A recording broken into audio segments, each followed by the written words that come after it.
एक बार एक छोटे से गांव खड़गपुर में एक छोटा सा लड़का रहता था जिसका नाम विराट था। विराट को साइकिल चलाने का बहुत शौक था, मगर अफसोस उसकी साइकिल खराब होने के कारण वो साइकिल नहीं चला पाता था। एक दिन विराट साइकिल ठीक करवाने के लिए साइकिल वाले के पास जाता है। अंकल, मुझे अपनी साइकिल ठीक करानी है, आप कर दोगे? हाँ, कर दूंगा, मगर 100 रुपए लगेंगे। अरे इतने सारे पैसे! अंकल, कुछ कम नहीं हो सकते क्या? ठीक है, कम कर दूंगा। तुम 100 की बजाय 80 दे देना, मगर ये रेट सिर्फ आज के लिए है। अगर तुम आज पैसे नहीं लाए तो पैसे कम नहीं करूंगा। विराट साइकिल वाले को बोलता है कि वो आज ही पैसे ले आएगा, और ये बोलकर वो वहां से चला आता है। विराट वहां से अपने दोस्त के पास जाता है और बोलता है कि वो मुझे कुछ पैसे उधार दे दे ताकि उसकी साइकिल ठीक हो जाए। उसका दोस्त उसे कहता है कि तू अपने माँ और बाबा से पैसे क्यों नहीं मांग लेता। विराट अपने दोस्त को बताता है कि उसके माँ और बाबा उसको साइकिल ठीक करवाने के लिए पैसे नहीं देंगे, वो उल्टा उससे कहेंगे कि चुपचाप पढ़ाई कर ले। विराट का दोस्त उससे कहता है कि क्यों ना वो अपनी दादी से पैसे मांगे, और विराट अपनी दोस्त की बात मानकर दादी के पास चला जाता है और बोलता है, दादी दादी, मुझे 80 रुपए दो ना। अरे बेटा, मेरे पास इतने पैसे कहाँ से आएंगे? दादी, मुझे पता है आपके बिस्तर के नीचे बहुत सारे पैसे हैं। विराट दादी का बिस्तर चेक करता है पर उसे कुछ नहीं मिलता। उसकी दादी उससे कहती है, क्या हुआ बेटा, तुम्हें इतने पैसे क्यों चाहिए। विराट दादी को सारी बातें बताता है कि उसे साइकिल ठीक करवानी है पर उसके पास पैसे नहीं है। दादी उसका मासूम चेहरा देखकर बोलती है, बेटा तुम निराश मत हो, मैं तुम्हारे पिताजी से पैसे लेके तुझे दे दूंगी, पर हाँ साइकिल ठीक करवाना, समझे। विराट दादी की बात सुनकर बहुत खुश होता है और थोड़ी देर में दादी उसे पैसे दे देती है और विराट साइकिल ठीक करवाने चला जाता है। ये लो अंकल पैसे, अब मेरी साइकिल ठीक कर दो। ठीक है, 2 दिन बाद आ जाना। विराट वहां से चला जाता है और 2 दिन होने का इंतजार करता है। 2 दिन बाद विराट साइकिल वाले के पास जाता है। अंकल, मेरी साइकिल ठीक हो गई ना? अरे कौन सी साइकिल? कौन हो तुम? अरे मैंने आपको 2 दिन पहले पूरे 80 रुपए दिए थे साइकिल ठीक करने के लिए। ए बच्चे, कौन सी साइकिल? कौन से पैसे तुम्हारे? भागो यहाँ से, कोई साइकिल नहीं है यहाँ पे, चलो। विराट साइकिल वाले को याद दिलाता रहता है कि उसने उसे 80 रुपए दिए थे, मगर साइकिल वाला अनजान बनने का नाटक करता रहता है। विराट को बहुत गुस्सा आता है और वो साइकिल वाले की दुकान से थोड़ी दूर आता है और चिल्लाता है, चोर चोर, ये साइकिल वाला चोर है। तभी अंदर से साइकिल वाले का लड़का बाहर आता है। वो विराट को बोलता है क्यों चिल्ला रहा है। विराट उसे बताता है कि उसने तुम्हारे पिताजी को 80 रुपए दिए थे साइकिल ठीक करवाने के लिए, मगर जब वो साइकिल लेने आया था उसके पिताजी ने उसे पहचानने से मना कर दिया। साइकिल वाले का लड़का उसे बोलता है कि अगर उसने मेरे पिताजी के खिलाफ एक शब्द और गलत बोला तो वो उसे इतना मारेगा कि वो कुछ कहने लायक ही नहीं रहेगा। विराट डर के मारे भाग जाता है और वो जाकर एक पेड़ के नीचे बैठ के रोने लगता है। तभी वहां उसका दोस्त आ जाता है। वो विराट को देखकर बोलता है, तो विराट तू इतना क्यों रो रहा है। विराट अपने दोस्त को सारी बातें बताता है और उसका दोस्त उससे कहता है, विराट तू चिंता मत कर, हम साइकिल वाले से तेरे पैसे लेकर रहेंगे और उसे सबक सिखाकर रहेंगे। विराट और उसका दोस्त सोचने लगते हैं। तभी विराट के दोस्त को एक आइडिया आता है। वो विराट को बताता है, क्यों ना हम सारे दोस्त मिलकर साइकिल वाले के लड़के को पेड़ से बांध दे, फिर उसके पिताजी अपने बेटे को छुड़वाने के लिए पैसे दे देंगे। विराट अपने दोस्त से कहता है कि ये बहुत ही घटिया आइडिया है, क्या तुझे पता है ऐसा करना अपराध है। विराट का दोस्त उससे कहता है, ऐसे तो तुझे तेरे पैसे नहीं मिलेंगे। विराट थोड़ा सोचने लगता है, अगर पैसे वापस नहीं मिले तो माँ और बाबा उसे बहुत डांटेंगे। ये सोचकर वो अपने दोस्त को उसके आइडिया के लिए हाँ बोल देता है।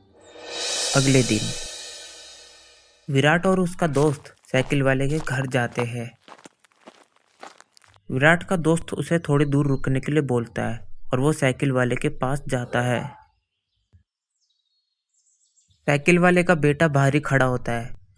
विराट का दोस्त साइकिल वाले के बेटे को देखकर बोलता है, अरे सुनो जरा, मुझे साइकिल ठीक करवानी है। साइकिल वाले का बेटा बोलता है, अभी पिताजी घर पर नहीं है, वो बाद में आए। तभी विराट का दोस्त अपनी जेब से खिलौना निकालता है और बोलता है, ये देख, मेरे पास एक खिलौना है, क्या तू इससे खेलेगा? अरे वाह, कितना अच्छा खिलौना है, हाँ मैं खेलूंगा इससे। ठीक है, पर तुम्हें मेरे घर के पास वाले बगीचे में चलना होगा, वहीं मिलकर खेलेंगे। साइकिल वाले का लड़का तैयार हो जाता है और वो विराट के दोस्त को खिलौना हाथ में देने के लिए बोलता है। जैसे ही विराट का दोस्त खिलौना साइकिल वाले के बेटे के हाथ में देता है, वैसे ही साइकिल वाले का बेटा खिलौना लेकर वहां से भाग जाता है। अरे चोर, पकड़ो पकड़ो, मेरा खिलौना लेके भाग गया। विराट का दोस्त भी उसके पीछे भागता है और आवाज़ देकर रोकने के लिए बोलता है, पर साइकिल वाले का बेटा इतनी तेज भागता है कि वो किसी के हाथ ही नहीं आता। विराट का दोस्त विराट के पास लौट आता है और विराट को सारी बातें बताता है। विराट और उसका दोस्त निराश हो जाते हैं। वो सोचने लगते हैं कि शायद उसके पैसे और उसकी साइकिल उससे वापस कभी नहीं मिलेगी। एक दिन विराट और उसका दोस्त स्कूल से वापस आ रहे होते हैं, तभी उन्हें रास्ते में साइकिल वाले का बेटा मिल जाता है।